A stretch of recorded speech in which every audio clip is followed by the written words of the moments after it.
hard act to follow. Those of you who don't know, Texas has 1,200 miles of the 2,000 miles of the border between the United States and Mexico. We are the ones bearing the brunt of this crisis. You've heard it from all my colleagues. Our communities are bearing the brunt of millions of illegal crossings over the last 3 years. Actually, it's been a lot longer than that, but it's been under the Biden administration exaggerated really badly. Let's be clear. This is a man-made problem. It's just that simple. The consequences of an open border are not just of a force of nature.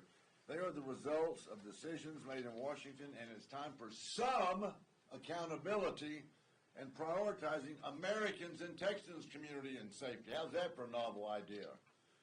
We cannot ignore the consequences of Biden's choices, and that is precisely what our great Governor Abbott is doing. And folks, I love what Governor Abbott's doing. I think he ought to send Biden a letter. When Biden says stand down, he ought to send Biden a letter, as Brenda's grandmother used to say, with 3 words. Well, 4 actually. Go butt a stump. That's what Biden ought to be hearing from Governor Abbott. But Governor Abbott's doing the right thing. He's taking the bull by the horns. He's prioritizing safety.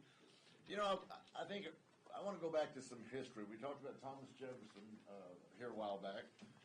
Here's the fact. The 13 colonies, then the 13 states were in existence before the federal government.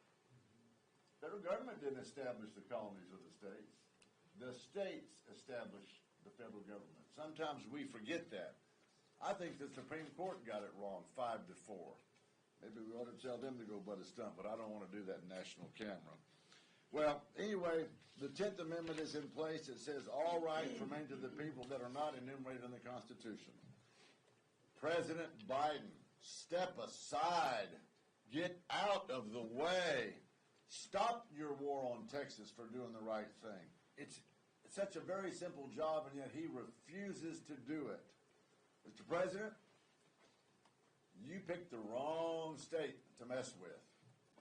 You picked the wrong governor to mess with, and quite frankly, you picked the wrong state delegation to mess with. Pick up the phone, instruct your appointees to secure the border, Mr. President. And it's been said here, enough's enough. Don't mess with Texas. And with that, I will yield to my good friend Nathaniel Moran.